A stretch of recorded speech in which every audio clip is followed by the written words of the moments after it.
Boa noite a todos, queridos amigos e amigas do nosso grupo de estudo Joana de Ângeles, Frater Joana. É com muita alegria que nós recomeçamos os nossos estudos. Hoje nós faremos uma meditação, de 10 minutos. Posteriormente, o Nélio vai passar para nós algumas reflexões do livro Desperte e Seja Feliz. Ele vai falar para nós do homem Jesus e vai falar sobre litígios, que são os 2 primeiros capítulos deste livro. E na sequência, o Marco Aurélio vai falar para nós do livro Jesus e o Evangelho à Luz da Psicologia Profunda. O tema é propriedade. E para iniciar, gostaria de convidar a todos para nós fazermos a nossa prece inicial. Vamos elevar os nossos pensamentos a Deus, a Jesus, agradecendo a oportunidade do estudo, das reflexões, e que todo esse conhecimento realmente se torne vivência em nossas vidas, que realmente consiga transformar as nossas emoções, as nossas reações, e que nós estejamos cada vez mais conscientes do ser espiritual que somos. Assim seja. Então, para iniciar a nossa meditação, eu vou compartilhar aqui um vídeo. Convido a todos que elejam uma postura tranquila, uma postura que não seja cansativa, constritora.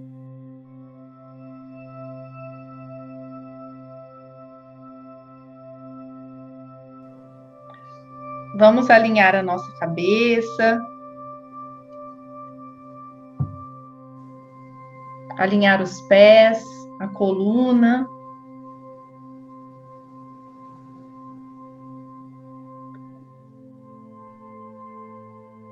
Relaxando.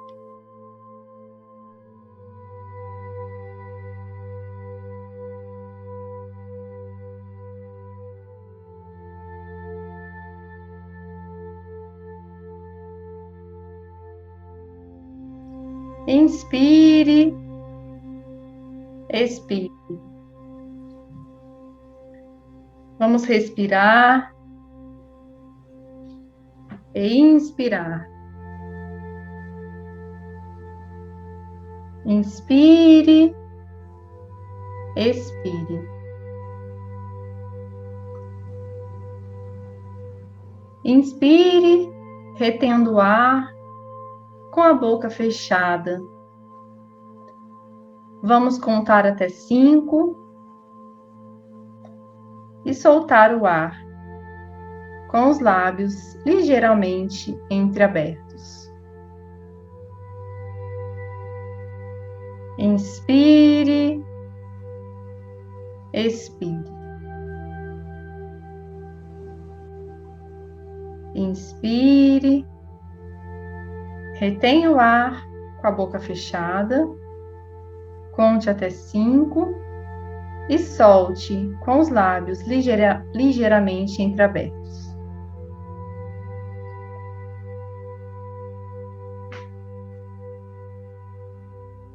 Procure relaxar.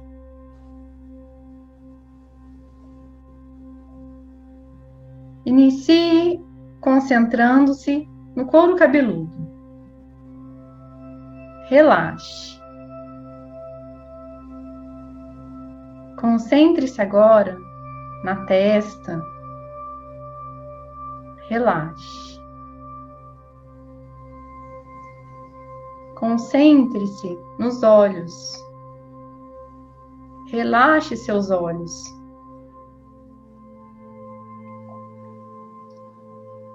Passe sua concentração à face. Relaxe completamente os músculos da face. Leve sua atenção ao pescoço e relaxe todos os músculos do pescoço. Relaxe.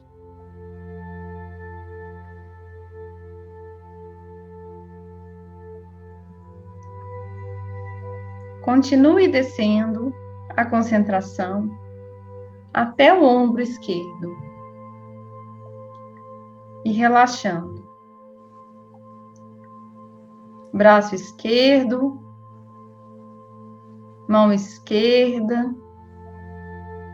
completamente relaxado.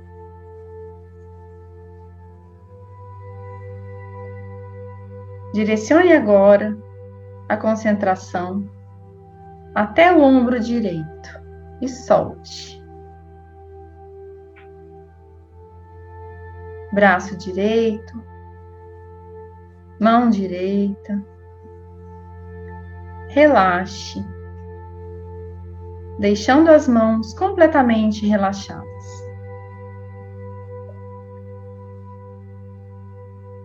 Relaxe o tórax, solte o abdômen. Inspire e expire.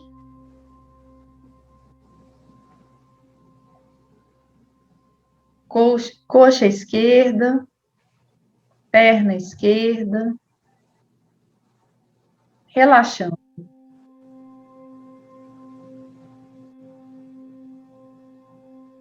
Coxa direita, perna direita, soltando, relaxando.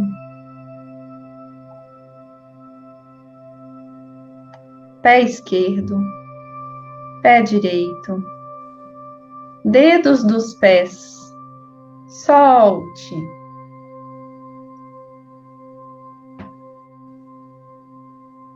Sinta-se leve. Agora, leve sua atenção ao centro da testa, no ponto entre as sobrancelhas.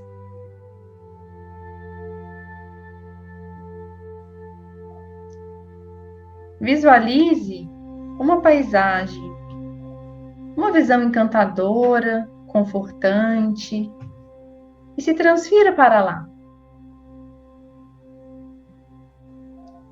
Praia tranquila, bosque perfumado, jardim colorido,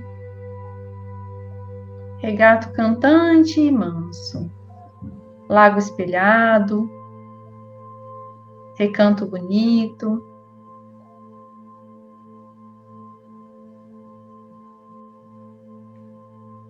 O sol está se pondo. Está quente e agradável.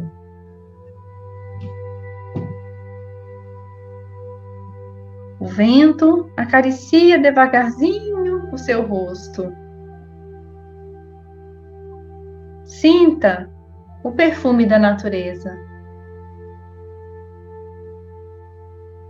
Ouça o canto dos pássaros.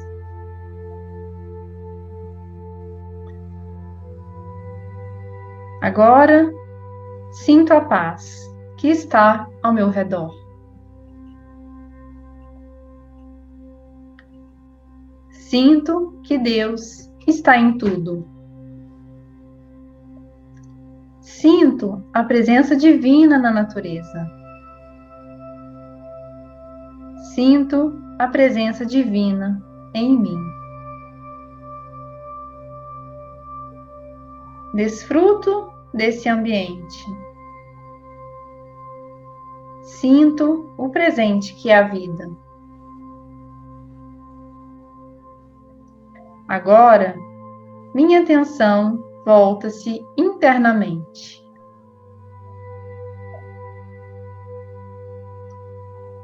Sinto-me um ser espiritual. Eu sou luz. Sou uma estrela. Sou um pequenino ponto de energia consciente.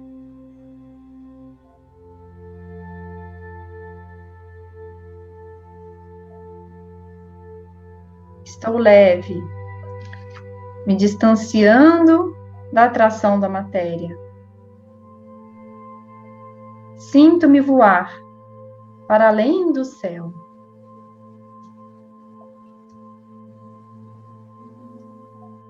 para uma dimensão de silêncio e de paz.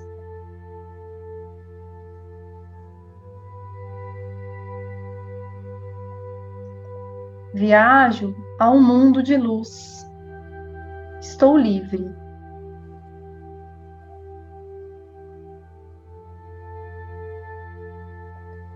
Todos os limites do passado e do futuro foram eliminados.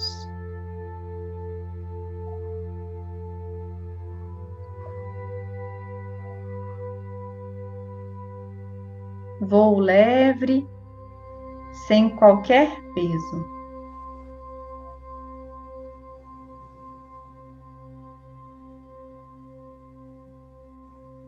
Neste mundo de luz, há outras luzes, como eu.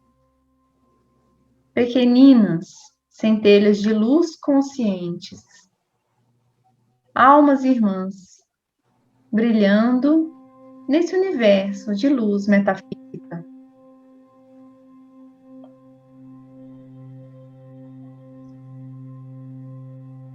Sinto-me em meu lar. Apenas silêncio e paz ao meu redor. Total tranquilidade.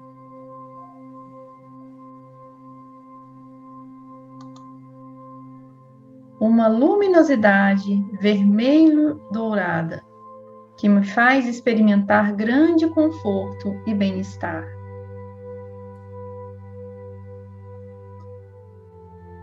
Estou cada vez mais próxima desse sol espiritual, uma fonte de luz, de brilho ilimitado.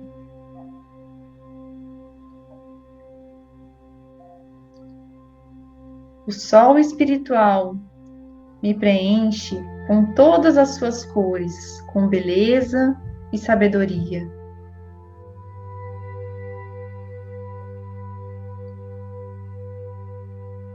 Sob a influência dessa luz, permaneço além do tempo. Minha consciência tocando a eternidade.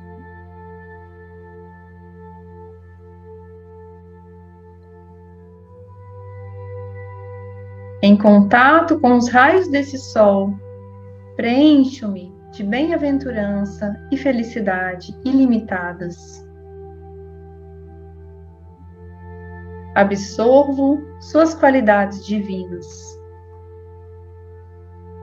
Minha forma original retorna. Sou luz. Sou uma estrela. Um ponto. E estou na companhia da luz suprema.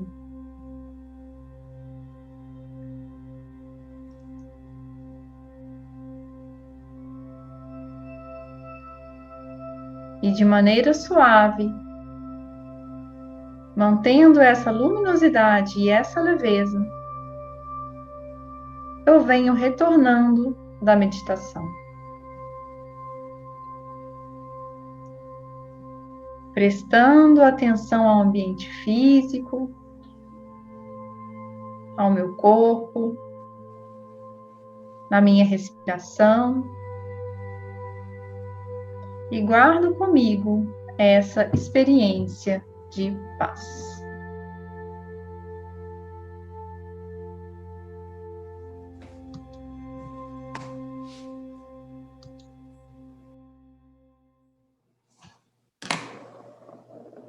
Prontinho. Agora eu passo a palavra ao nosso querido amigo Nélio.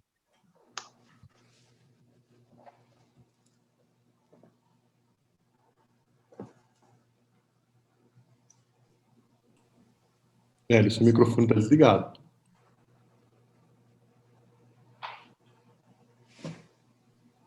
Ok. Pronto? Perfeito. Ok. Me desculpe. Então, mais uma vez, boa noite a todos. Né?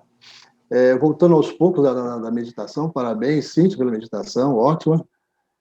E vamos, então, para algumas reflexões para o tema de hoje. Só um minutinho, por favor.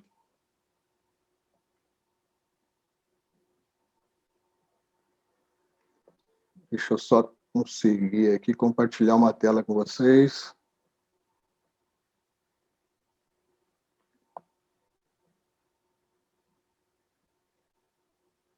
Ok.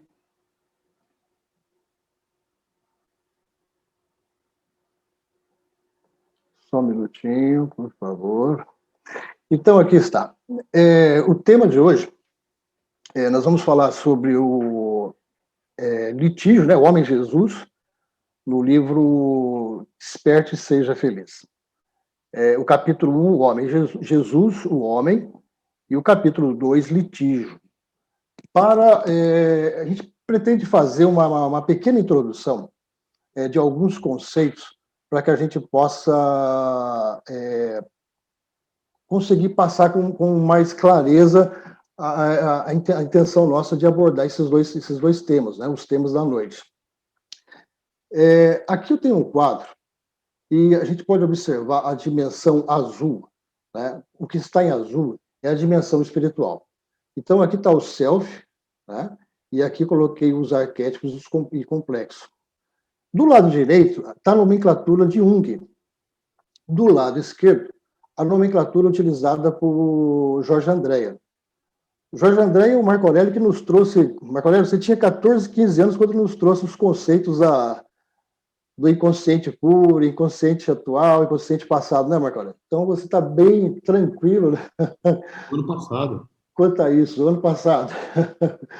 Então, o que acontece? Uma história interessante é que o Jorge Andréa vai criar essa nomenclatura e ele dá um aspecto assim um aspecto de dinâmica, né? Um aspecto dinâmico a esses conceitos de self, arquétipos e complexos de Jung.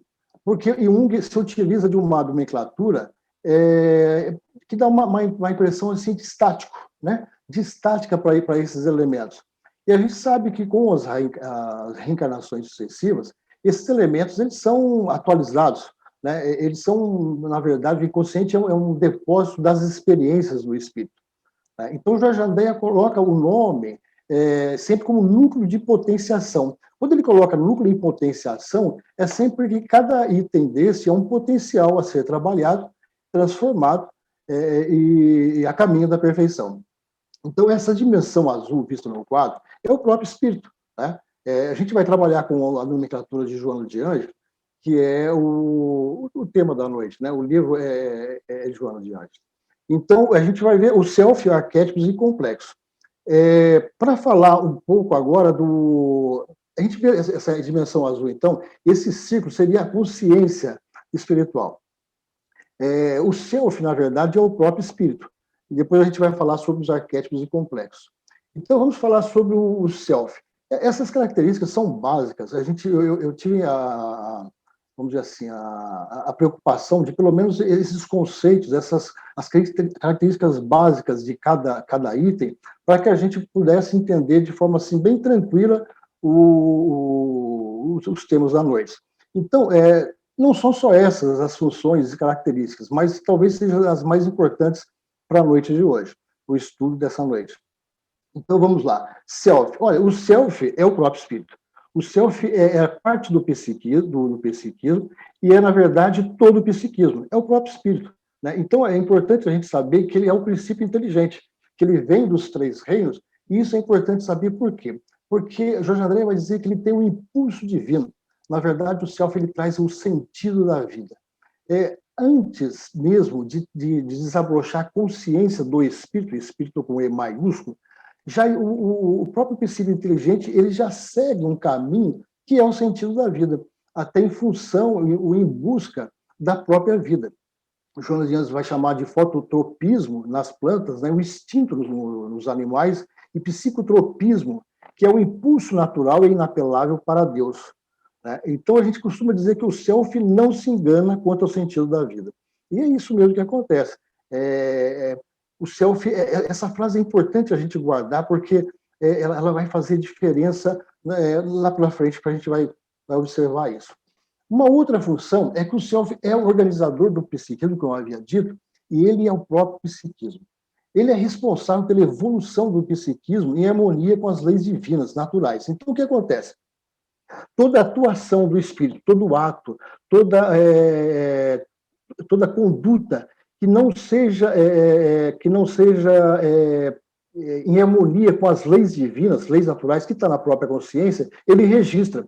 Ele registra e, como diz Jorge Andréa, é um núcleo de potenciação e é um item que vai ser trabalhado, que deve ser trabalhado desta forma até chegar conseguir essa harmonia em relação a esse item, né?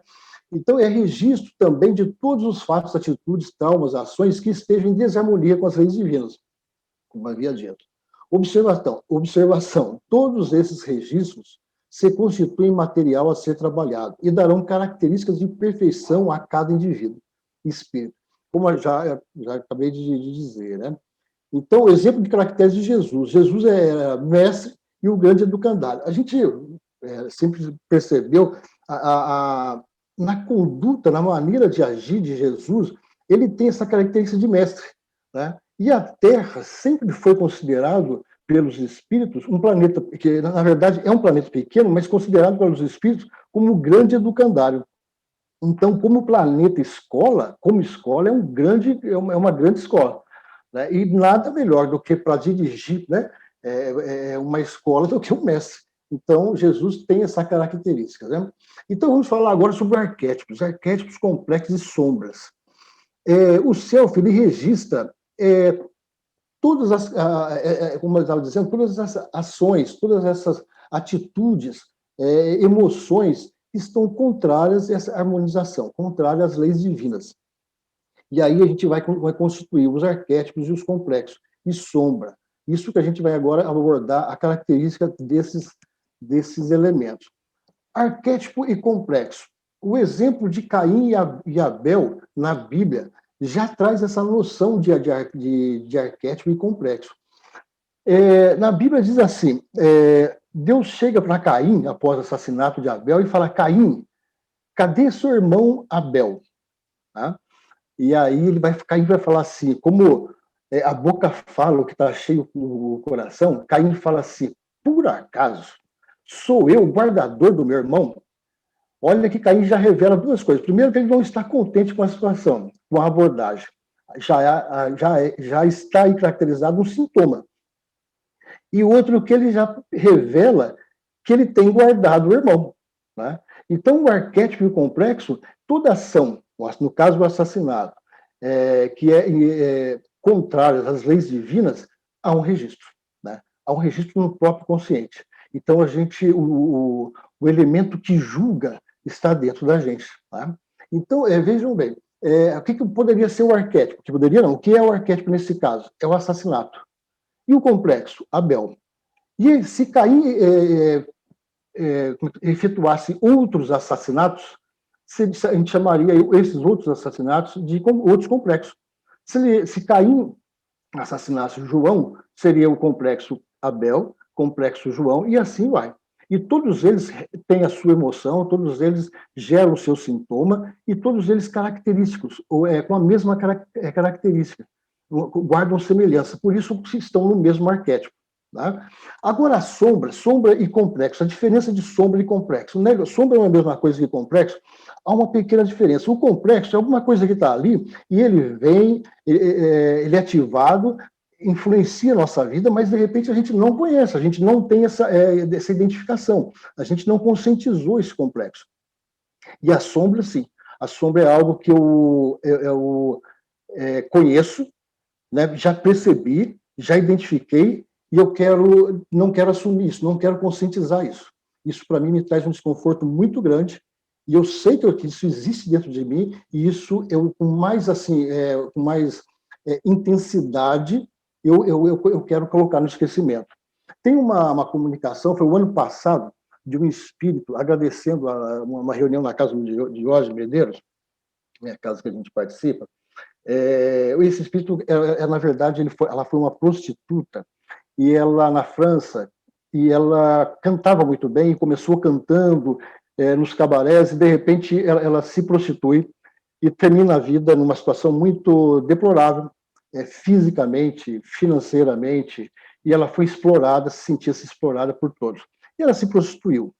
Bom, esse espírito é recolhido na casa de Jorge Medeiros, numa reunião mediúnica, e ela conta que, na verdade, esse espírito estava agradecendo que um dia ela tinha sido atendida na casa, né, recolhida na casa, e ela estava contando que algumas vezes, no seu tratamento, alguns espíritos mentores diziam para ela: canta algumas músicas, isso vai se fazer bem para você. E ela não queria cantar, e não podia cantar. Toda vez que ela pensava em cantar, todas as emoções que ela passou da sua morte, daquele momento, de tudo de ruim, né, que ela passou, daquelas emoções, no final de sua vida, vinham à tona.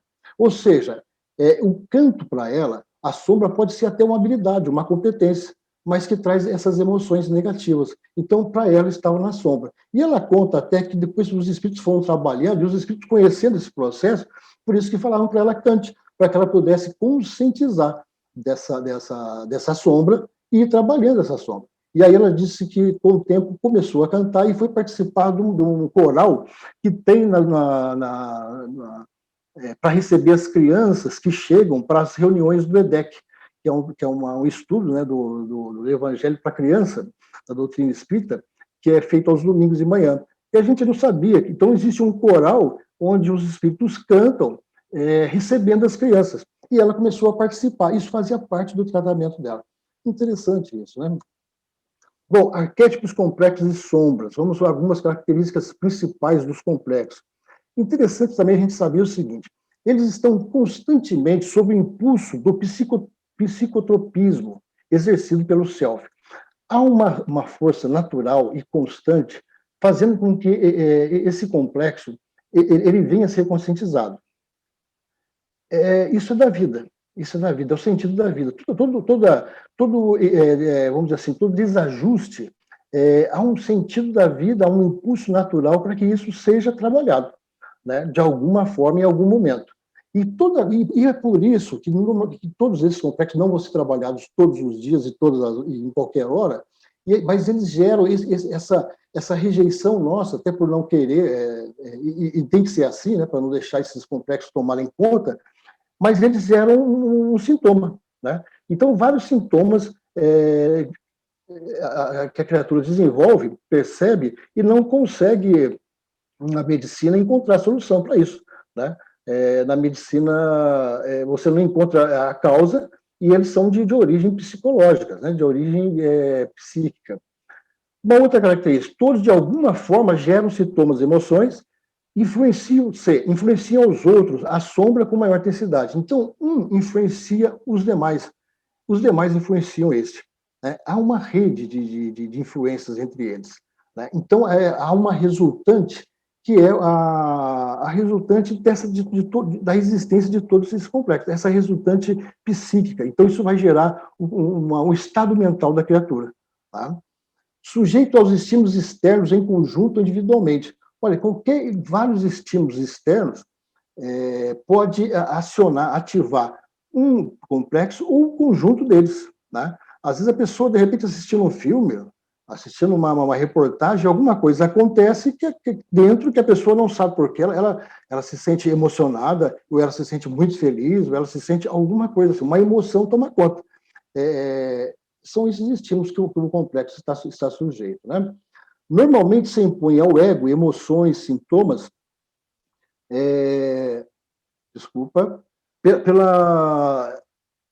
ou seja, esses complexos se impõem ao ego, né, através de emoções e sintomas, pela força natural do psicotrismo. Então, quando esse complexo ele é ativado, ele vem para a zona de consciência do espírito, ele se impõe ao ego. O ego normalmente ele não consegue ser mais forte, ou seja, sobrepor a esses sintomas. O ego sim consegue, consciente, ter uma ação de acordo com aquilo que ele entende que deve ser no campo físico. No campo físico. Mas a emoção, não. A emoção ele percebe. Ele não quer dizer que ele vai sempre estar assim, sujeito a essas forças atávicas, que o espiritismo chama de forças atávicas. Não é isso. Mas ele pode resistir.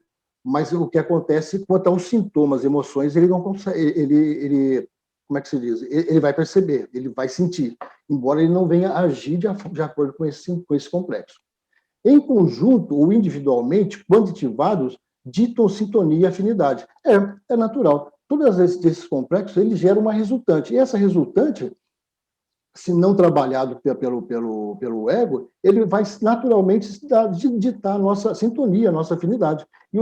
As nossas companhias espirituais vão ser bem de acordo com aquilo que a gente pensa, com aquilo que a gente... Porque o Jorge André vai dizer, inclusive, que o pensamento nasce nesses núcleos de potenciação. Né? Tem aquele pensamento que vem, a gente acha assim, deve ter algum espírito. Não é, não. Esses pensamentos, às vezes, são nossos, eles vêm, são conscientizados, mas vêm desses complexos, vêm desses núcleos de potenciação que estão no inconsciente. Vamos falar um pouco sobre o ego agora. O ego então a gente vê que o self, os complexos, né? E agora o ego também vai agir, vai ter um campo vai ter uma ponta de atuação nessa consciência do espírito, porque o ego, segundo Joana de Ângeles, ele atua em duas dimensões, tanto na física como na espiritual, ok? Então vamos lá, funções principais. O ego sempre vai surgir na reencarnação do espírito. A cada reencarnação, um novo ego surge. E ele vai fixar a identidade da atual reencarnação, tempo e espaço. A gente vê muito isso, porque o que acontece? O ego ele vai se fixar das referências que a pessoa tem. Se as referências são muito materialistas, o ego, então, dá existência, de dar uma identidade para essa existência, bem de acordo, ou bem assim, baseado em tudo que é materialista. Se não há um mínimo de transcendência, o que acontece? Por exemplo, na pandemia, quando a rotina faz parte para fixar o ego, e só a rotina é utilizada para isso, né? É um ego que se baseia só no seu dia a dia, só naquilo que ele vê e naquilo que ele, como é que se diz assim, ele experiencia no seu dia a dia, isso é muito pouco. E aí, quando acontece de você quebrar uma rotina, e você começa a ter problema porque o ego se sente desconexo, né? Ele se sente, vai perdendo a identidade, ele começa a ter dificuldade de se fixar a própria identidade. Isso aconteceu com o André Luiz. O André Luiz era muito materialista, ele tinha a fixação de seu ego no sentido das coisas do seu dia a dia, pouco transcendia, uma pessoa que pouco tinha pensamentos, né, buscas espirituais. E quando desencarna, aqueles itens, né, aquelas referências materialistas de horário, de profissão, da minha esposa, do meu marido, dos meus filhos, são coisas, a minha casa, o meu carro, são coisas que fazem com que o ego possa se fixar. Quando você perde tudo isso, todo o subconsciente, o inconsciente vem à tona, porque é um ego fragilizado, é um ego que não se fixa, que não se vê mais com a própria identidade. E ele, então, tem esse domínio, né, do inconsciente. A gente vai ver mais na frente que a gente chama de um ego, vamos dizer assim, fragilizado, tá? de Joana. Uma outra função do ego também é gerenciar e integralizar o psiquismo. Olha, o trabalho de conscientização dos complexos não é dar vazão aos complexos, mas conscientizar, perceber. Santo Agostinho falava isso. Que sentimento é esse? É ciúmes? É inveja? É ódio? O que eu estou sentindo? Né? E depois eu preciso buscar uma resposta para isso. Né? O que eu estou sentindo? Por que eu estou sentindo? Como é que eu faço para não sentir mais isso? Como é que eu curo isso? Né? Quais as soluções? Onde é que eu posso encontrar o remédio para esses males? Né? E aí o ego percebe, até por inspiração do self, que precisa se reestruturar com novos valores morais para a compreensão do próprio self. Porque o self não se engana, o self tem o sentido da vida, só que o ego precisa se reestruturar para que possa entender, para que possa perceber, para que possa ter, como é que se diz assim, fazer a leitura do que vem do self. O Marco Aurélio está fazendo um estudo, né, Marco, pelo Diógenes, do espírito-tempo, e quando você falava do mito, né, que a gente precisa, o mito ele vai sempre sendo atualizado de acordo com o conhecimento que a gente vai adquirindo. Então, é exatamente isso. O nosso ego, que somos nós, né? Eu consciente hoje. O self tem a resposta.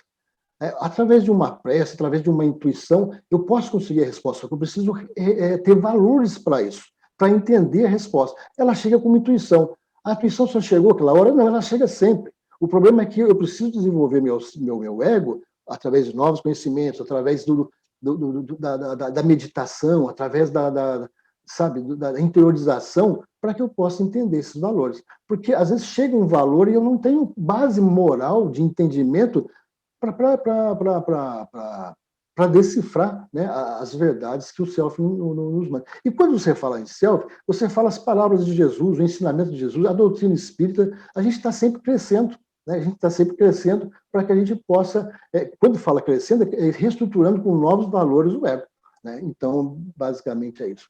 O status do ego, isso é muito importante, porque às vezes o que acontece? A gente tem um ego subestimado. Quando é ego subestimado, a gente pode pensar de estrutural ou circunstancial. Em um determinado momento, ele pode estar subestimado em um determinado momento, numa crise que a gente esteja passando, uma dificuldade, e aí a gente fica com aquele sentimento de menos-valia. Agora, pode ser estrutural também.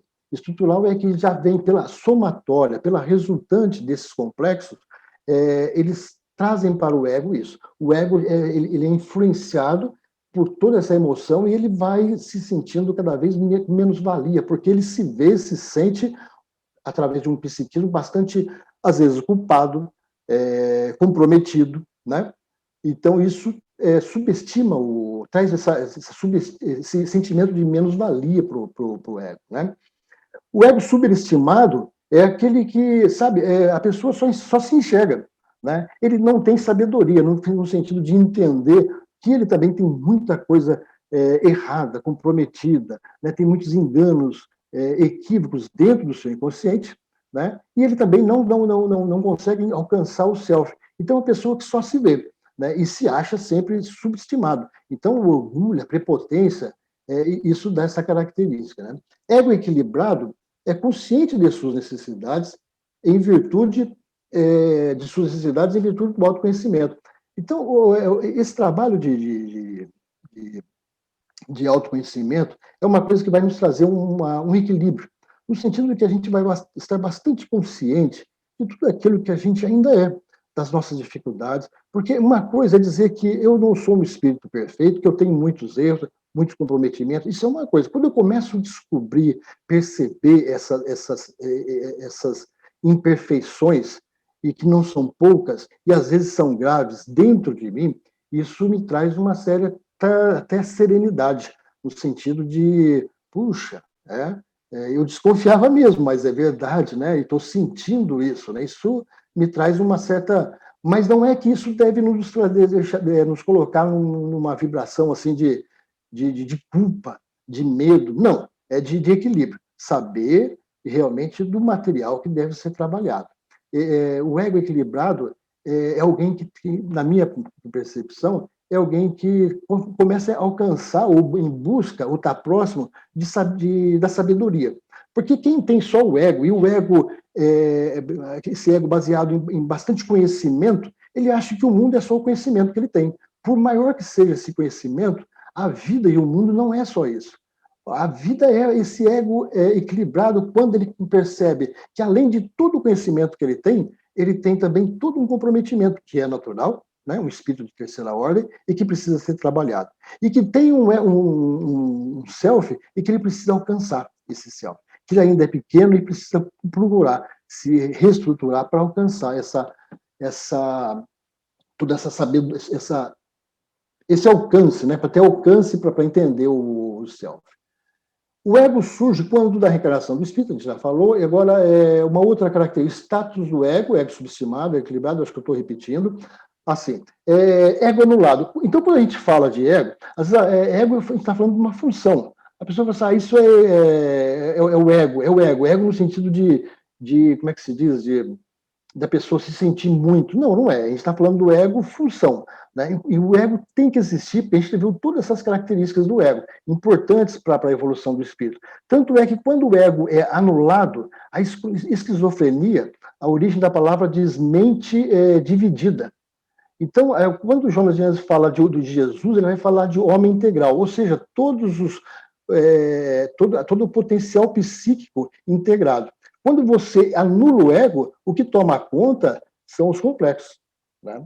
Então, a esquizofrenia é exatamente isso. O ego não existe. E aí, todo aquele mundo desconexo que existe no inconsciente aflora. E a pessoa aflora de todas as épocas, e aí você não entende nada. A pessoa é realmente muito confusa, muita emoção, muito sintoma, e aí é isso que a gente vê, é um estado bastante infeliz. Tá? O psiquismo no meio ambiente, olha, nesse gráfico que a gente está tentando mostrar, a gente vê campo mental, perispírito, duplo etéreo, corpo físico. Então, essa faixa de vibração, essa sintonia, essa afinidade, esse desejo central é ditado antes, né? É ditado nessa consciência. Então, nesse conjunto, nessa convergência de forças do ego, né, do self e dos próprios complexos. É a resultante de tudo isso que vai influenciar no campo mental, perispírito, duplo etéreo e corpo físico. Então, vamos ver o psiquismo e o meio externo. Estados mentais, olha, estados mentais de fatos naturais, o cotidiano, são forças centrípetas. Aí vai dizer esse tema de Jorge Andréa, né? Que as forças que tendem para o centro. Marco Aurélio, quando eu falar de Jorge Andréa ou mesmo de Joana, fica à vontade de me corrigir, viu? Fica à vontade, me ajuda aí. Então, essas forças centrípetas e forças que vão para o centro. Então, a criança, até os 7 anos de idade, ela está blindada para isso. Essas forças não conseguem, por uma questão de, talvez o self blinde essa consciência, mas ela não consegue chegar no sentido de que, blindada que eu diga, dos complexos. A criança, por isso que nessa faixa de 7 anos, até os 7 anos de idade, 6 para umas crianças, 8 para outras, é a melhor fase para se educar uma criança, porque ela não sofre influência dos complexos, ela só tem o exercício dessas forças centrípetas. É como o único caminho, então é o caminho da educação, que os pais têm que aproveitar muito essa fase. É uma fase ótima e ideal para que se eduque os filhos. Por outro lado, se o lar, por exemplo, oferece exemplos negativos, essa criança vai começar a estruturar o seu ego com esses exemplos negativos. Embora os complexos não tomem conta, mas o próprio lar está oferecendo uma condição negativa. E os valores, os primeiros valores do ego, que ela começa a se reestruturar, a sua identidade, são os valores que ela está vendo na própria família. Vai chegar um tempo que o complexo vai ditar, mas só que ela já tem no seu início a sua estruturação de identidade de acordo com o exemplo negativo da família, ou o exemplo positivo da família. Então, é importantíssimo a gente entender isso no nosso dia a dia. Né? Os estados mentais, agora, de conduta e organismo físico, aquilo que a gente estava falando, são as forças centrífugas, tudo que está ali dentro do nosso inconsciente, né, que passa por essa conscientização do ego, isso tem um sentido que é de fuga. Né, do centro para fora. Então, a nossa conduta é bem de acordo com tudo isso que a gente está vivenciando dentro, tá? Dentro do próprio inconsciente. Tem um exemplo da menina assassinada na Segunda Guerra Mundial na França, que o Dr. Hernani Guimarães conta. Ele fala que, num café, essa menina estava acho que tinha 8 anos, mais ou menos, 8, 9 anos, e ela estava com uma irmã num café em São Paulo, acho que São Paulo, Campinas, de repente entra como é que se diz, um militar, um farda do exército, e quando ela entra, a menina entra em pânico. Ela entra em pânico e aí percebe-se, e ninguém sabe o que é. E depois, eu não sei como o professor Hernani consegue localizar a criança no sentido de que encontrar essa experiência e através das, como é que se diz, daquela terapias de vida passada, verificou-se que a criança, que essa moça, na França, na Segunda Guerra Mundial, dentro de uma escola, os alemães entram e ela é assassinada. Então, para ela, aqui naquele dia, um ego que estava ainda fragilizado por algum motivo naquele momento, ver alguém, né, um soldado com as fardas do exército, causou espera. E vem e toma conta. Né? Vem e toma conta. Isso é uma coisa que acontece muito. Né? João de Anjos vai dizer que muita coisa que acontece na vida são as forças atáficas que vêm e tomam conta. O que acontece muitas das vezes é que as pessoas reagem da mesma forma diante das situações que são semelhantes, e ela vai agir sempre da mesma forma. Né? Então, é exatamente isso. Tá? Bom, o livro, Desperte e Seja Feliz, esse livro, então, que agora a gente vai entrar no livro. Mas aqui, depois de todos esses conceitos, fica mais fácil e fica rápido. Tá? Na verdade, a obra de João de Anjos vai falar de o homem integral, que é integralizar todos os eus, né? Que é o self, o inconsciente e o ego, e aí vai determinar o potencial psíquico, o equilíbrio psíquico e a plenitude, que na verdade a gente está falando de a plenitude é o potencial criativo. Uma vez integralizado todos esses eus, aquela força criativa, o potencial criativo, as forças criativas, elas conseguem fluir, uma vez sublimadas, né, que é o potencial co-criador. Então, no livro, aqui, ok, tá.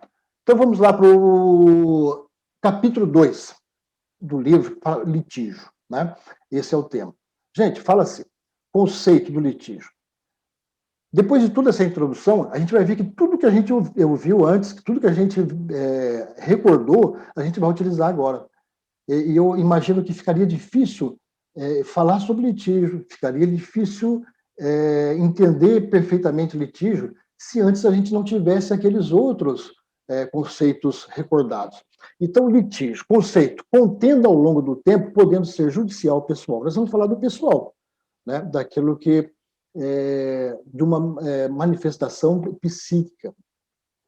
Então, o pessoal diz o seguinte, o conceito, transformar em adversário ou inimigo todo aquele que discorde do ponto de vista, do seu ponto de vista, em virtude da maneira equivocada, desproporcional na condução da divergência estabelecida. Então, às vezes, tem um ponto de vista que alguém não concorda e você, de repente, vai transformar essa pessoa num adversário, num inimigo, porque ele não concorda com você num ponto de vista. Né? E você conduz isso de uma maneira desproporcional, né? Na condução dessa divergência. Não precisava nada disso, mas isso é uma característica psicológica da pessoa. E a gente vai ver por que disso. Por que está se fazendo isso? Não se entende, não era motivo para tudo isso. Aí vai dizer o seguinte, a causa, João de Anjos vai dizer, ego subestimado. Assim sendo, há uma necessidade de satisfação deste ego.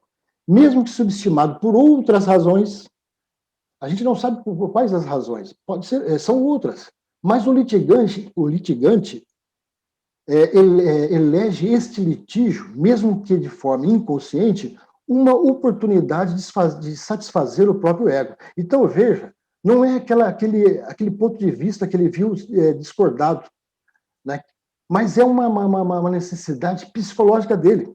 Então, ele vai transformar isso numa questão de satisfazer o próprio ego que já estava subestimado, por outras razões. E a conduta se utiliza de mecanismo de violência, recorre à calúnia, à infâmia, à agressão inqualificável. Veja, gente, por pouca coisa a pessoa tem uma conduta dessa. Isso não é normal, não é uma patologia, é um ego subestimado. Por isso que a gente está falando de um comportamento psicológico. Tá? Eu queria só rapidamente passar para vocês Saulo e Estevão diante do Sinédrio. Quando Estevão vai para o Sinédrio, a gente vai ver Saulo apresenta um ego subestimado, circunstancial. Ele tinha um ego superestimado. Saulo, ele, de família, ofereceu todas as condições de estudo. Saulo era um homem bonito, atlético. Ele tinha todos os predicativos para ter um ego superestimado. Então, não era estrutural. Mas, naquele momento, diante da discordância de um ponto de vista, né, junto a Estevão, e ele se vê vencido naquele diálogo, diante de Estevão, e ele se sente subestimado. né? O ego ele é uma coisa assim, é um complexo que podia estar no seu inconsciente, mas podia ser por um momento, por uma circunstância. Então, observem que tudo que a Joana de Anjos vai dizer, o mecanismo de violência, calúnia, infâmia e agressão, estão no comportamento de Saulo diante de Estevão. Ele vai dizer assim, ó, Saulo, isso é do livro de Emmanuel, do livro a Paulo Estevão. Né? Então ele diz assim, Saulo, mordeu os lábios raivosamente e, acentuando sua atitude rigorosa de julgador, prosseguiu com aspereza. Olha o que Saulo vai dizer para Moisés, vai dizer para Estevão. João de Anjos vai dizer, ó, recorre à calúnia. Ele vai tentar passar a imagem de Estevão, passar a imagem de caluniador. Ele fala assim, caluniais Moisés, proferindo tais palavras. Aguardo vossa confirmação. Em outro momento, ele diz assim, o tribunal reconhece-vos como caluniador. Olha lá. Passível das punições atinentes a esse título odioso. Ele está tentando passar uma imagem de calúnia para o próprio Estevão. Em outro momento, ele diz assim, é indispensável não esquecer que sois acusados de feiticeiro. Olha lá. Infâmia, agressão inqualificável. Ele está tentando passar todas as imagens negativas para Estevão. Isso, ou seja, ele está se perdendo, né? Ele está se perdendo. Ele quer, de qualquer forma, vencer Estevão, que respondeu a semelhança à agressão. Aí, em outro momento, ele fala assim, basta, nem mais uma palavra. Agora, eu estou aqui com dificuldade de ver o finalzinho aqui, deixa eu ver, tá. Nem mais uma palavra. Agora que te foi concedido o último recurso, inutilmente, também usarei o que me faculta a condição do nascimento, em face do irmão desertor. E caiu-lhe de punhos fechados no rosto, sem que Estevão tentasse menor reação. Dando a expansão ao seu arrebatamento, Saulo esmurrava sem compaixão. Sem recursos de ordem moral, né? Sem recursos de ordem moral, ante a lógica do evangelho, recorria à força física, satisfazendo a índole voluntária. Olha, os mecanismos de conduta, né? Violência, calúnia, infâmia e agressão inqualificável. Saulo passa por todos esse caminho na sua condução, né? Caracterizada de um ego subestimado. Consequências do litígio. Processo obsessivo torna-se instrumento de perturbação para as entidades perturbadoras. Olha, quando a gente é um litigante, como se diz, um litigante a toda hora, porque temos a necessidade disso, né? A gente começa a ser instrumento das entidades perturbadoras. Isso é grave. E aonde quer que a gente esteja, sempre tem alguém que queira atrapalhar esse ou aquele ambiente. E aí a gente chega como instrumento perfeito para o intento dessas criaturas, desses espíritos, dessas entidades. Precaução. João de Anjos vai dizer assim, de forma alguma deles espaço nos teus sentimentos. Olha, se você ficar discutindo com um louco na rua, quem passa já não sabe quem é o louco, né? Quem é o doente mental. Então a gente tem que estar acima sempre, procurar estar acima sempre. Terapia. Mostrar ao litigante a possibilidade da convivência saudável, mesmo diante das discordâncias, e que, de alguma forma, valorizá-lo num aspecto que o litigante possa se apresentar de forma positiva, ou mesmo que seja um potencial a ser desenvolvido. Sabe, a terapia você perceber isso, porque essa lente, né, de Joana de Anjos vai nos trazer isso. A gente perceber numa agressão, numa ofensa, alguém que nos provoca, olha, o que está acontecendo? Essa criatura talvez esteja com o ego subestimado. Eu preciso, talvez, valorizá-lo, mostrar outros aspectos, mostrar outra face do problema, para que ele possa se sentir até melhor, né? E se desfaça dessa necessidade de litigar. Conclusão: o litigante é mais necessitado que perverso. Um olhar prático, em qualquer ambiente, percebendo as disposições para o litígio no próximo, exercitar a caridade do afago ao ego deste, vencendo as próprias disposições de reação pelo próprio ego ferido. Então, veja, o litigante é alguém que pode nos cutucar, e aí nós temos essa reação porque o nosso ego, nesse momento, pode estar ferido. Pode ser a gente sentiu o ego subestimado circunstancialmente. A gente tem que estar acima disso, né? Esse é o exercício, esse é o remédio, né, que Joana de Anjos está nos passando. Alguém gostaria de falar alguma coisa sobre litígio? Depois a gente fala sobre Jesus. Acho que o tema tem muita coisa, né, para se falar. Acho que Jesus, Pois não?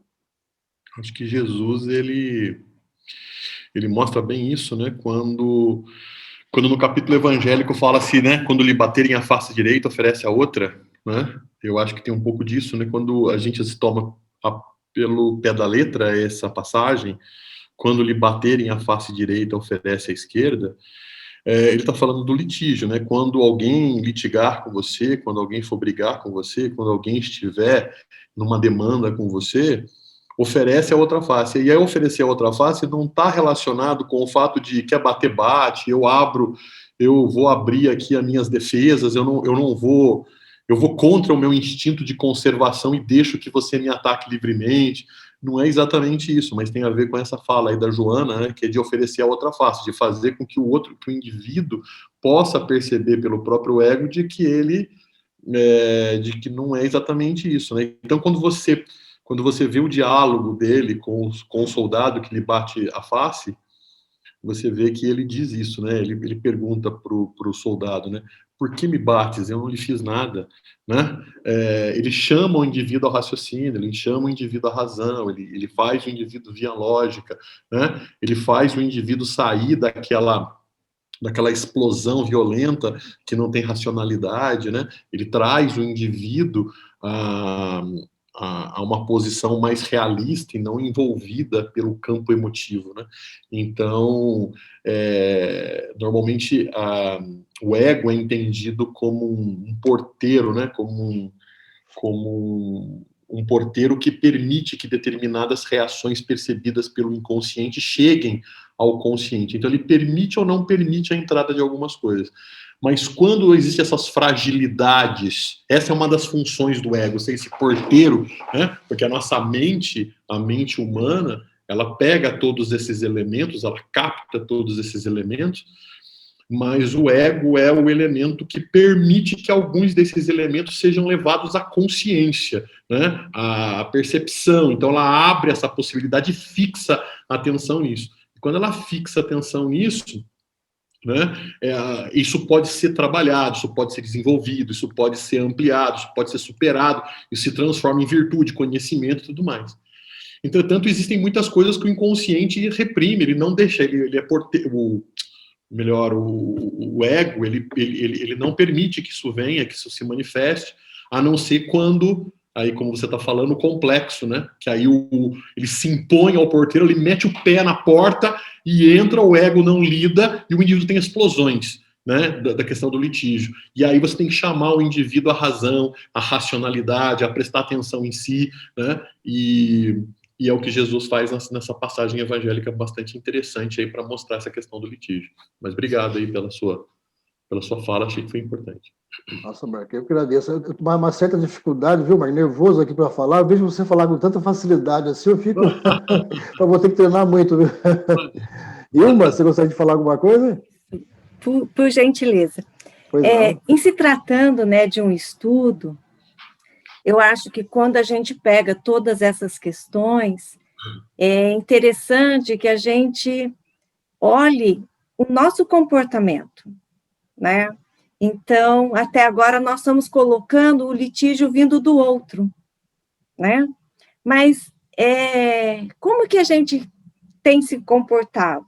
Como é que nós usamos, né, do nosso conhecimento, da nossa posição, né, da condição social que nós temos e tratamos, né, as nossas imperfeições, o nosso orgulho e demandamos com as outras pessoas. Então, assim, é só para a gente refletir, né? Porque às vezes a gente coloca muito nós sendo, né, nós como vítimas, o litígio vindo do outro.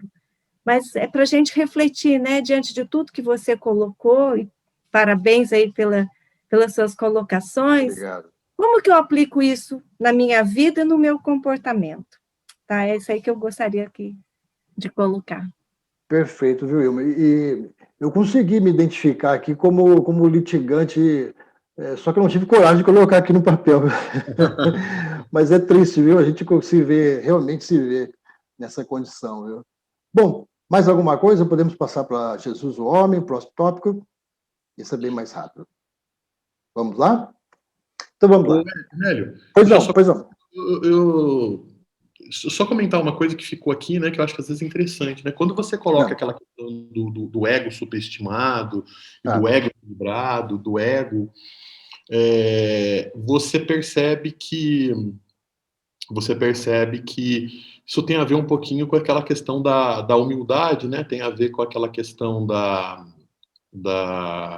do orgulho, né? Quer dizer, você podia usar as palavras, você podia trocar essas palavras por orgulho e por humildade, né? Quer dizer, o indivíduo com ego em desequilíbrio, seja ele superestimado ou subestimado, ele está dentro do orgulho, né? Ou um orgulho exacerbado, onde ele se vê superior ao outro, ou num orgulho em que ele gostaria de ser como o outro, não se vê, ele quer se colocar, ele quer ser importante, ele quer ser melhor que o outro, mas ele não consegue, por algumas circunstâncias, então ele tem sentimento de menos-valia, então ele precisa de uma autoafirmação muito significativa, mas de qualquer forma, tanto o superestimado quanto o subestimado é uma falta de autoconhecimento, é uma falta de saber o que ele tem, o que ele não tem, o que lhe falta, o que não falta, ele precisa de reforços externos para esse processo, daí a questão do equilíbrio. E quando você vê aí o ego equilibrado, você vê o indivíduo com humildade, quer dizer, não significa que o ego equilibrado não significa que é o indivíduo que não tem falhas, mas o indivíduo que sabe que tem as suas imperfeições, sabe o que pode, o que não pode, e trabalha no desenvolvimento daquilo, das virtudes que precisam desenvolver, né? Achei bem interessante esse aspecto que você colocou aí. Interessante, Marco. Assim, esse trabalho de... Quando o ego se conscientiza das suas dificuldades, e ele se percebe até, de repente, subestimado ou superestimado, ele precisa se reestruturar com novos valores. E aí tudo isso que você está falando realmente vem ao encontro, né? Ele precisa saber como é que ele vai se refazer, se reestruturar, para que ele possa se comportar e se sentir de forma diferente, né? Exatamente isso que você está dizendo aí. Interessante. Agradeço a participação e a dica, né? Bom, então vamos lá. Jesus, o homem, diz assim, Jesus vai dizer assim, ó, assim buscando a harmonia, propõe-te o desafio de prosseguir seguindo Jesus, o modelo ideal da humanidade que te aguarda gentil. Eu peguei essa frase, uma coisa interessante é essa harmonia, né? Buscando a harmonia. Buscar Jesus, de alguma forma, a gente está procurando se harmonizar.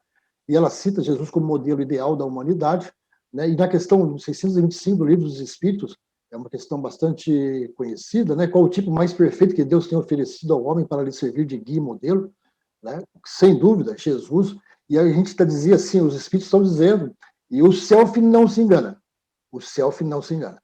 O self de cada um identifica Jesus como guia e modelo. Pode ter certeza disso. Por isso que lá na frente eu falei, guarda essa frase, porque o nosso self, apesar de outros aparecerem querendo se mostrar como Jesus, ou indicando um caminho, o ego, sim, o ego pode se, pela sua lógica, né, pelos elementos que ele vai formar a sua lógica, ele pode se enganar, não ouvindo o self, mas o self não se engana. Se ele for ouvir o self, ele vai dizer, ó, este não é Jesus, esse caminho, esse não aponta para Deus. E outra coisa é o seguinte, André Luiz vai dizer assim, ó, se Jesus não encarnasse, a evolução se daria de forma muito lenta, André Luiz. Essas três frases, talvez para a gente usar como parâmetro para o nosso estudo. Então, vamos lá. A gente falou sobre os arquétipos, e Jesus também, Jesus o homem. Por que Jesus reencarnou? A gente não tem a pretensão de saber isso, mas vamos dizer assim, uma utilidade, entre tantas outras que a gente viu, é que hoje Jesus é um arquétipo e está na consciência de cada um, está no inconsciente de cada um. Jesus, com todas as suas características, naquela rede que um complexo influencia os demais e é influenciado pelos outros, mas que ele influencia os outros, Então, Jesus, como arquétipo, Jesus, o homem, como arquétipo, está dentro do nosso inconsciente e tem condições, uma vez ativado, de influenciar todos os outros complexos. Se Jesus não reencarna, diz André Luiz, a gente viu no slide passado, no anterior, a evolução se daria de forma muito lenta, porque não haveria no inconsciente de cada um esse arquétipo. Então diz assim, ó, com a sua fala de amor e com o seu evangelho libertador, Jesus se constitui como o arquétipo da esperança, do modelo e do guia entre os vários outros arquétipos, identificado pelo Self. Pelo mecanismo das forças do deltropismo, ou psicotropismo, ou seja, aquela força que nos leva para Deus, nos leva à perfeição, né, que nos leva a seguir os sentidos da vida, o Self o identifica, reconhece Jesus como caminho, a verdade e a vida, ou porque o Self não se engana. Então, o Self vai identificar no universo dos complexos onde está o arquétipo Jesus. Isso é muito importante, porque agora, a resultante de todos aqueles nossos complexos, né, arquétipos complexos de sombra, tem o arquétipo Jesus. Quando a gente vê uma palavra, quando a gente assiste um filme de Jesus, a gente assiste uma palestra num centro espírita ou em qualquer outra religião falando de Jesus, a gente é influenciado, toda essa resultante nossa, que é essa consciência espiritual, essa área de pressão psíquica que nós temos, ela é, vamos dizer assim, bafejada com a esperança do arquétipo Jesus. Todas as outras características maravilhosas de Jesus influenciam todos os outros. Imagina que a gente tem assassinato, suicídio, injustiça, né? Um ego superestimado. E, de repente, a gente tem ativa numa palestra, numa frase, né? Num filme, o arquétipo Jesus. E quando ele se ativa, esse psiquismo, esse inconsciente, essa área de conflitos, se apazigua. Né? Nem que seja por alguns minutos, mas ela se apazigua. Então, deixa eu ver, por que não está? Não está. Mas aí, o que acontece? Gente, eu não sei por que, acho que travou aqui, eu não estou conseguindo... Mas a gente vai comentar, porque eu sei o final. E aí, como é que a gente poderia pensar como é que Jesus... a gente poderia pensar em duas coisas assim. E aquelas pessoas, e aqueles povos, né, que não conheceram Jesus, né? Que não conheceram Jesus. Não tem o arquétipo de Jesus. E agora? Como é que faz? Ora, eles tiveram outros que estão preparando o caminho para Jesus. E aí hoje a gente vê a globalização.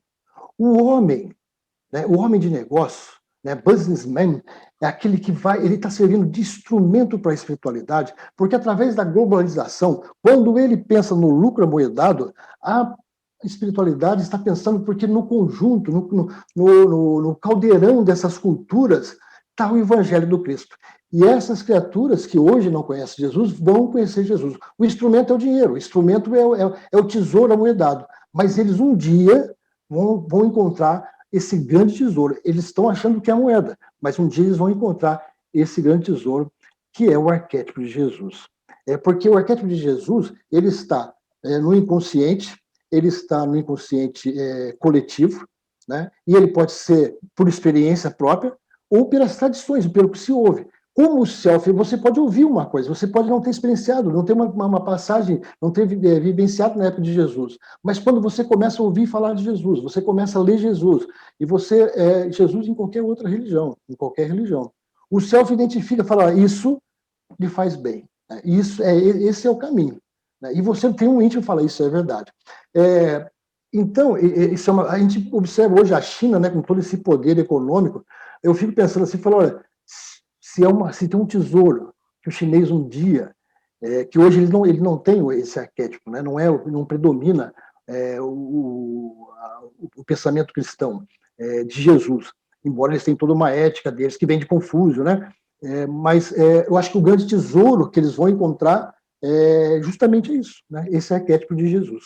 Agora você vai dizer assim também, né? Mas e aquelas pessoas que estão numa crise tão difícil, os que estão presos, os que estão passando fome, eles não têm nem condições, né, de ativar esse arquétipo de Jesus. Não dá tempo, às vezes, de ir numa palestra no centro, não dá tempo de uma mãe que, às vezes, ela dorme, acorda cedo, 4 horas, vai trabalhar, o filho mais velho tomando conta do filho mais novo, e ela chega em casa muito tarde, e ela vai se preparar. Não dá tempo de ler um livro, cansada, não dá tempo, porque no outro dia já tem que trabalhar, cuidar do sustento da família. Como é que uma criatura dessa vai arquivar Jesus como seu arquétipo? Né? Como é que faz, né? Como é que faz nessa situação, essas pessoas? Aquele que está preso. E aí a gente vai lembrar de Jesus. Quando Jesus disse assim, quando ele agradece para quando eu estive preso, fosse me visitar. Não é isso? Quando estava nu, desse de vestir, com sede, desse de beber. E ele vai. Quando a gente vai fazer uma caridade dessa, quando a gente, de alguma forma, uma palavra que seja, a gente ativa o arquétipo de Jesus nessa criatura. Tá? A gente começa a encher de esperança o inconsciente dessa criatura. Às vezes, um ato externo, aquelas forças, né, meio ambiente, sociedade, as forças centrífugas, as forças centrípetas, às vezes um ato de bondade, um ato de caridade, você faz com que o arquétipo Jesus possa vibrar com maior intensidade dentro desse inconsciente de qualquer criatura. Bom, eu acho que é isso. Vou parando por aqui, terminando por aqui. Espero, com toda a minha dificuldade, com as minhas limitações, espero ter passado alguma coisa. E fique à vontade para comentar, para correção, para sugestões. A gente está aqui tudo junto para isso, né? Fique à vontade. Bom, Nélis, tudo bem detalhado. Como você comentou aí a questão da posse do ouro, né? Já dá para o Marco Aurélio entrar. Acho que a gente está meio adiantado para alguém fazer mais comentário, porque se o Marco quiser já entrar sobre a propriedade, o que a Joana traz sobre Jesus e a propriedade para nós. Perfeito. Estão me ouvindo bem? Sim. Então, exatamente. Eu acho que o Nélio, ele deu uma boa introdução aí, né, para o capítulo que a gente vai discutir, o capítulo 22, né, do livro Evangelho sobre a Visão da Psicologia Profunda. Ele discute o Evangelho, discute o Evangelho segundo o Espiritismo, capítulo 16, item 7 do Evangelho segundo o Espiritismo, que analisa a passagem evangélica descrita por Lucas, né, que trata sobre não poder servir simultaneamente a dois senhores, né, a Deus e a Mamon. Mamon aí representando a questão do dinheiro, dos bens materiais e tudo mais. Então, a Joana, ela chama a atenção para um fato bastante interessante, e aí eu, utilizando um pouco das coisas que o Nélio disse, ela chama a atenção para essa questão do ego, né? Então, nós temos aí, nós lidamos com o mundo material, quer dizer, o nosso psiquismo, a nossa mente, a nossa... A mente espiritual, ela determina o nosso comportamento, a nossa forma. Ela percebe o mundo, ela identifica o mundo e, a partir daí, ela toma consciência dessas questões e organiza a sua forma de ser, a sua forma de agir. Então, o ego é esse porteiro, né? Tem essa ação de porteiro entre vir as coisas externas, vir as percepções do mundo que chega no seu psiquismo, mas ele escolhe prestar atenção em algumas coisas e não prestar atenção em outras. E essas coisas que não são percebidas vão ocupando o inconsciente, e somente as coisas que são percebidas, que o ego permite a entrada, o ego abre a portinha ali para o consciente e deixa que coisas do inconsciente cheguem ao consciente para virar consciência, né, para virar percepção, para virar não instinto, para não virar sensação, tendência, mas para virar de fato algo conhecido, estudado, planificado, porque vai receber atenção dessa questão do ego. Existem determinadas questões que nós recebemos do materialismo, né, determinados arquétipos que nos são dados e que vão sendo passados no inconsciente coletivo de geração em geração, de que nós somos alguém importante quando nós somos possuidores de bens materiais, né? Então nós somos importantes quando nós somos possuidores de bens materiais. Um dos grandes influenciadores de Kardec, né? Kardec se utiliza muito desse pensador, que foi Jean-Jacques Rousseau. Jean-Jacques Rousseau, ele era um filósofo francês que ele é precursor da Revolução Francesa, precursor do Iluminismo. Ele vai dizer que um dos grandes problemas da humanidade, ele vai falar da teoria do bom selvagem, né? Não sei se todos se lembram disso, a teoria do bom selvagem. E na teoria do bom selvagem, ele vai dizer que as pessoas nascem boas, as pessoas não nascem más, as pessoas nascem geradas por Deus, e Deus não faz coisas más. Entretanto, quando elas nascem, elas são deturpadas pela ação da sociedade sobre elas, né? Então elas vão assimilando determinados arquétipos sociais, socioculturais, que vão passando de geração em geração, e o indivíduo vai se deteriorando em termos de personalidade. Ele fala que isso começa enquanto o indivíduo era selvagem, né? Quando o indivíduo era inferior, então não tinha orgulho, não tinha egoísmo, não tinha inveja, não tinha imperfeição, não tinha os males da sociedade. Mas a partir do momento que o ser humano ele cria uma cerca e ele fala, olha, isso que tem dentro da cerca é meu e não é seu, o indivíduo se acha superior ao outro, ele se acha melhor do que o outro. E, por outro lado, aquele que não é dono daquilo que está por dentro da cerca, ele se acha menor, ele se acha inferior. Então, você começa a perceber a criação do ego, das duas condições de ego desequilibrado que o Nélio coloca. Um ego superestimado, que é o dono da propriedade, que é dono do que tem dentro da cerca, e um ego subestimado, que é aquele que não tem a cerca, que gostaria de ter a cerca, e, portanto, ele se sente menos, ele se sente inferiorizado. E o que a Joana de Ângeles vai dizer é que, sim, o dinheiro, as riquezas, assim como qualquer bem material, ele é fundamental, ele é elemento importante de desenvolvimento da criatura, porque o dinheiro, né, a propriedade, os bens materiais, eles não são mais do que oportunidades materiais para o próprio desenvolvimento. É a partir da experiência material que o homem tem, né, que o espírito tem a oportunidade de se desenvolver, de ampliar o seu estado consciencial. O espírito, no processo de evolução, ele sai do concreto para o abstrato. Ele primeiro precisa tocar, ele precisa perceber, ele precisa, né, quando uma criança vai aprender matemática, por exemplo, não adianta você falar que 2 mais 3 é igual a 5. Você precisa ensinar ela a contar, ela vai precisar, olha, você tem uma pedra com a outra pedra, então você tem uma pedra com a outra pedra, você tem 2 pedras. E se você tem um outro conjunto com 3 pedras, juntando os 2 conjuntos, você tem 1, 2, 3, 4, 5. E aí você vai começando do concreto, passando para o abstrato, né? A criança vai passando por etapas. Depois das pedras concretas que ela usa para contar, ela passa a representar cada pedra por um dedo, né? Então ela conta nos dedos. Tem gente que até hoje usa os dedos, aí fica com vergonha e enfia na mão no bolso para poder contar, né? Aí usa os dedos lá, mas não quer mostrar. Mas ainda usa os dedos. E depois, quando você já não precisa mais dos dedos, porque você já desenvolveu o pensamento abstrato, bom, aí você fala 2 mais 3, 5, 2 vezes 2, 4, e você tem a tabuada não só decorada, mas compreendida, entendida, porque aquilo já evoluiu de uma parte concreta para uma parte abstrata, aquilo para você já está superado. Então, você precisa desse concreto. Então, o espírito, no seu processo de evolução, ele precisa passar por essa fase concreta. E aí eu queria destacar de novo o Nélio falando da diferença entre o ego e o self, né? O ego são essas etapas que o espírito tem, são essas oportunidades que o espírito tem com a matéria.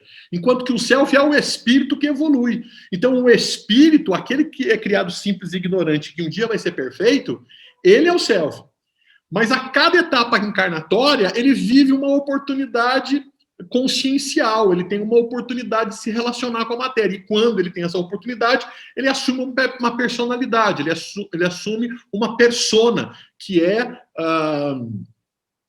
a cara do ego, que é a cara de determinadas etapas do desenvolvimento do indivíduo, né? Que é a etapa desses processos. E quando o indivíduo não sabe lidar com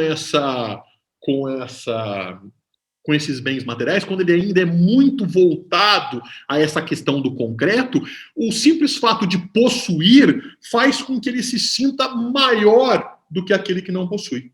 E aquele que não possui faz com que ele se sinta menor diante daquilo que não possui. Então, perceba que diante dessa situação, um e outro são manipulados pelos elementos materiais. Então, são marionetes do bem material. Então, não é que o bem material não seja importante, ele é. As revoluções industriais mostraram isso, a primeira, a segunda, a terceira, e hoje, né, segundo alguns, estamos vivendo aí a quarta revolução industrial, mostram que foi o investimento, o uso do dinheiro para fazer pesquisas, para desenvolver a ciência, né, para ampliar a consciência das pessoas, para fazer com que as pessoas prestem atenção em determinados detalhes, que permitiu o desenvolvimento da consciência humana. E esse desenvolvimento da consciência humana é importante para o desenvolvimento do ego em direção ao self, né, para que o ego vá se aproximando cada vez mais do self, que é essa consciência que não erra, dessa consciência que sempre acerta, que está voltada para o deutropismo, né, voltado para essa coisa da nossa que nos direciona em crescimento em relação a Deus. Mas a gente não chegou nessa etapa ainda, enquanto o nosso ego está muito distante do nosso self, o nosso ego, ele lida muito mal com essa influência financeira. A gente acha que é superior, né? Então, nesses últimos momentos de pandemia, nós vimos muito isso. Nós vimos algumas pessoas que, por ter dinheiro, vimos aí os episódios de um determinado indivíduo, né? Que até é da área jurídica, né? E que, portanto, sabe dos direitos e conhece muito bem uma área da Constituição, que é todos somos iguais perante a lei e tudo mais, mas apesar dele saber teoricamente isso, né, isso é concreto, mas não é, ele ainda não tem um desenvolvimento consciencial mais etéreo. Acho que foi um desembargador, é famoso aí o caso de um desembargador que foi chamado a atenção por um policial, né, eu não sei nem se era bem policial, um guardinha, um guarda municipal, acho. Ele foi chamado a atenção por não estar portando a máscara, né, que era importante para a sua saúde e a saúde das outras pessoas,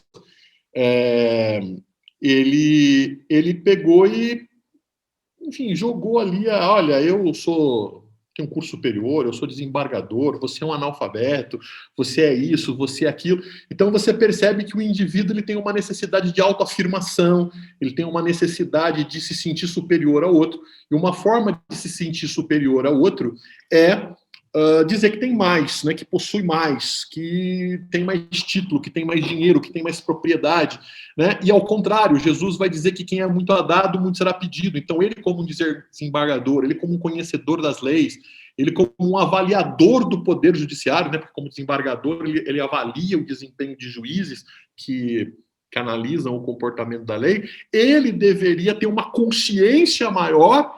E por ter uma consciência maior da realidade, se esperava dele uma atitude mais engajada no sentido de esclarecer, de orientar, de direcionar, de ser útil, não só aquele soldado, aquele guarda, mas a toda a população que ali observa. Ele passa a ser exemplo desse processo. Mas perceba que não, né? Perceba que nós ainda somos depositários de determinadas coisas, passamos pela experiência da condição financeira, mas isso ainda não...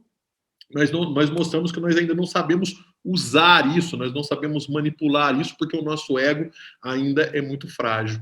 Então, tentando, de uma certa forma, amarrar essa definição, Joana de Ângeles fala, então, da importância de que a gente, então, use os bens materiais, né?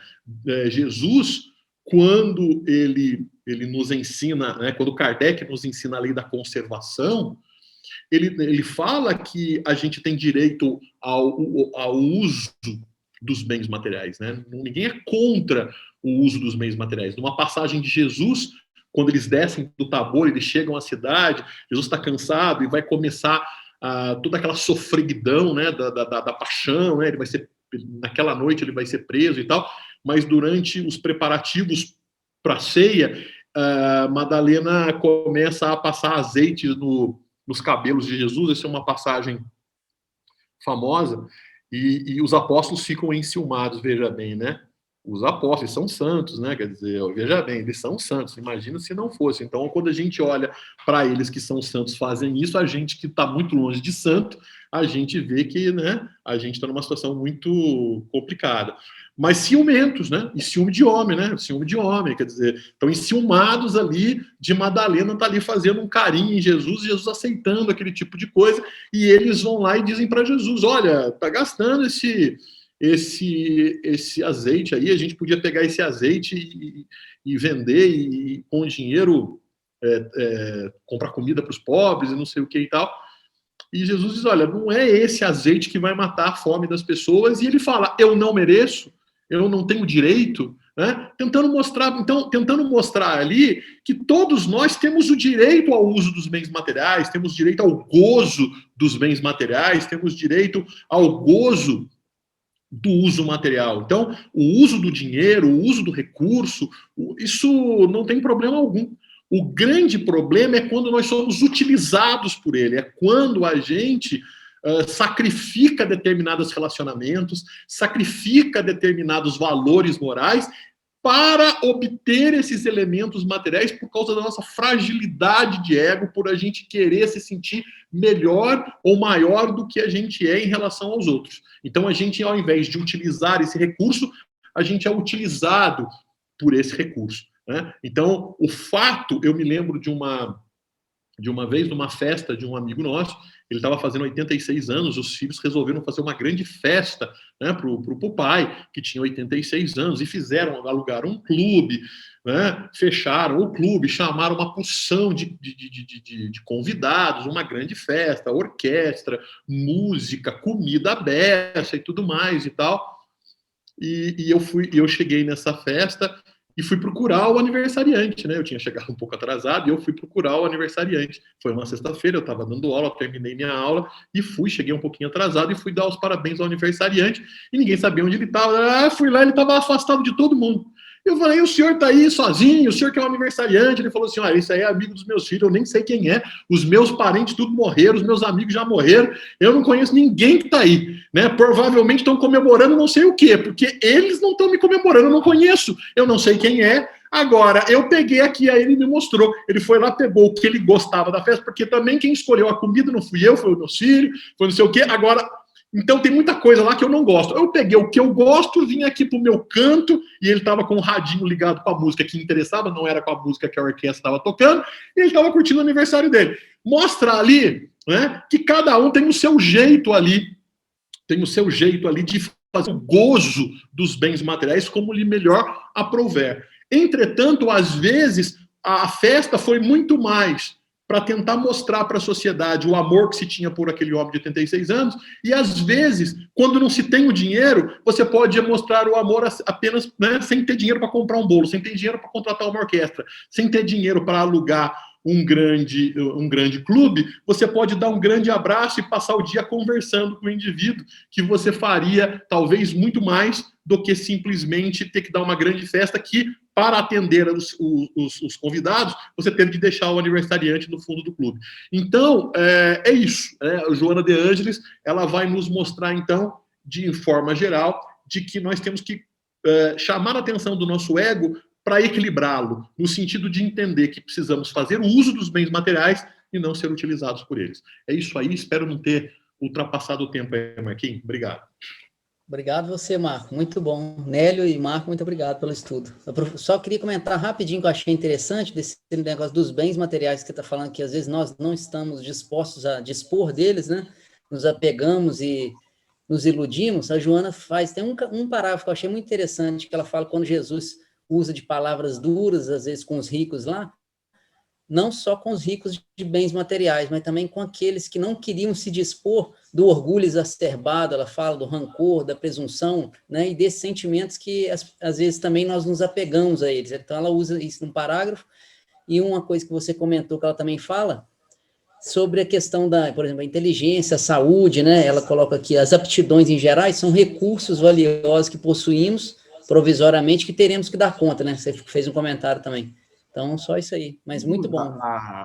Uma das coisas muito complicadas que a gente tem, né, de dois lados, né? Você tem aí o orgulho do bem material, né, do dinheiro, mas você tem o orgulho acadêmico, né? A vaidade acadêmica é algo fantástico. Eu estou dentro da academia e eu vejo isso lá de uma forma imensa, né? Quer dizer, toda aquela vaidade, toda aquela coisa de ser detentor do conhecimento, né, detentor do poder do conhecimento, a chamada elite intelectual, né? Então, sim, sem dúvida nenhuma, né?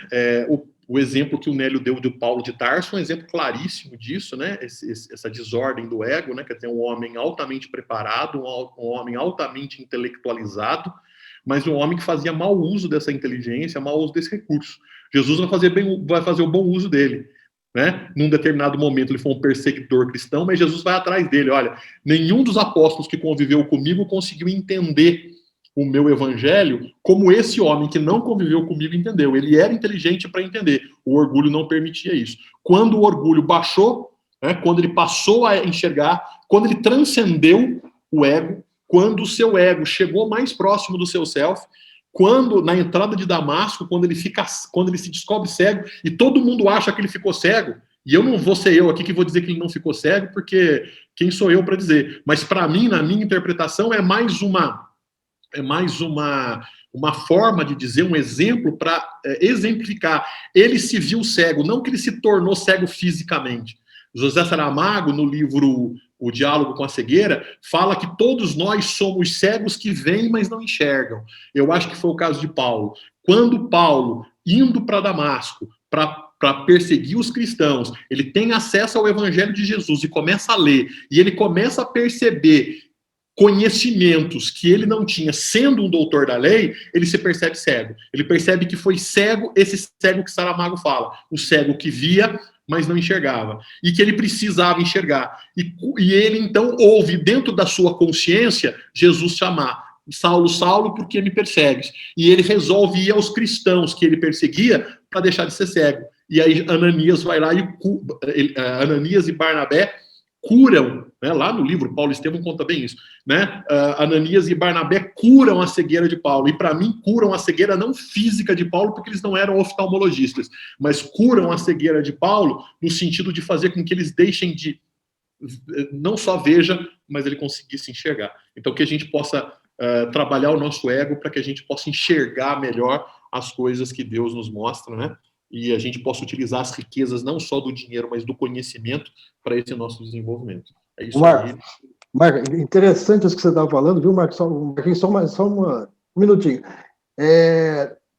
O Paulo troca de nome, né? Parece que o ego que foi constituído de Saulo precisava ficar de stand-by para que o novo ego fosse reconstruído, né? Reestruturado com novos valores, até o nome, porque agora as referências de Paulo seriam outras, seriam as referências do Evangelho, né? E uma coisa interessante que você estava lembrando de Paulo, no complexo Jesus, no arquétipo Jesus, Paulo, em determinado momento, ele diz: não sou eu mais quem vive em mim, mas o Cristo, né? O arquétipo Cristo é que vive em mim. Só para concluir. Legal, né? Perfeito. Pacheco, Ilma, querem comentar uma coisa? Podemos... O assunto é tão complexo e tão bonito. Eu só queria... Eu sei que o horário já está, né? Já passamos aí da hora, mas é só para a gente reforçar uma coisa. Quando talvez, né, nessa passagem aqui, a Joana fala dos recursos, a gente fica realmente muito apegada a recursos materiais, né, nessa passagem. E aqui ela coloca, né, a inteligência, a saúde, a memória, as aptidões gerais constituem recursos valiosos de que se deve utilizar o espírito com sabedoria, a fim de dar conta, mais tarde, da aplicação de que foi feita. Então, assim, eu acho que é importantíssimo a gente pensar sobre esse ângulo, né, de utilizar esses recursos que nós temos, né, que nós fomos amoedados com ele, para o bem. Então, não ficar, como todos já comentaram, né, não termos orgulho, né, vaidade de termos esses bens, mas que a gente possa utilizá-los, né, com parcimônia em prol, em benefício de todos, da sociedade. Então, realmente, esse capítulo é algo assim, né, para a gente refletir bastante e utilizar, sim, de todos os recursos, mas que eles sejam utilizados não só para o nosso único desfrute, mas que a gente possa gerar riquezas, gerar oportunidades para todos aqueles com quem nós convivemos, né? Sejam eles os amoedados, sejam os intelectuais.